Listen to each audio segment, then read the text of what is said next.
2 digit नंबरचं multiplication कसं करायचं कमी वेळेमध्ये त्याची एक छोटीशी ट्रिक बघतोय. चला तर सुरू करूया. पहिला नंबर मी घेतलाय 23 × 32. मग आता पहिले काय करायचं, या दोघांचं मल्टिप्लिकेशन करायचं.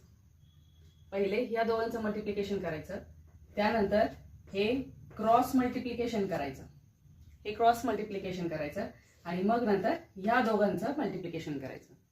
अशी ही प्रोसेस आहे. तर पहिले ह्या दोघांचं मल्टिप्लिकेशन केलं तर 2 3 जा किती येतात, 6 येतात. 2 3 जा 6.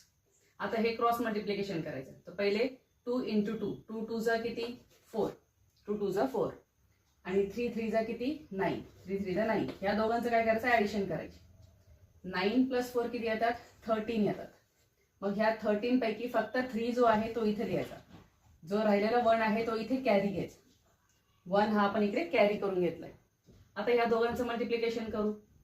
2 × 3 किती 6, 6 + 1 किती येतात 7. सो 23 × 32 चा आन्सर आहे 736. सेकंड एक्झाम्पल बघूयात. पहिले ह्या दोघांचं मल्टिप्लिकेशन, नंतर हे क्रॉस मल्टिप्लिकेशनचं जे आन्सर येईल ते ऍड करायचं आणि नंतर या दोघांचं मल्टिप्लिकेशन करायचं. तर परत बघा, मी इथे लिहिते 2 4 जा 8, 2 4 जा 8. आता हे क्रॉस मल्टिप्लिकेशन करूयात. 6 2 जा 12, ते मी इथे लिहिलं. 4 1 जा 4, या दोघांचं ऍडिशन, या दोघांचं ऍडिशन. 12 + 4 किती 16. आता 16 मधला 6 इथे लिहायचा, राहिलेला 1 इकडे कॅरी घ्यायचा. आता ह्या दोघांचं मल्टिप्लिकेशन करायचं. 6 1 जा 6, 6 + 1 7. सो 64 × 12 आपल्याला आन्सर मिळालंय 768. तिसरं एक्झाम्पल घेऊयात. या दोघांचं मल्टिप्लिकेशन. 4 3 जा किती येतात, 12 येतात. आता काय झालं, इथे सिंगल डिजिट आले होते, पण आता इथे काय झालं, 2 डिजिट्स आले. 3 4 जा किती येतात, 12 येतात.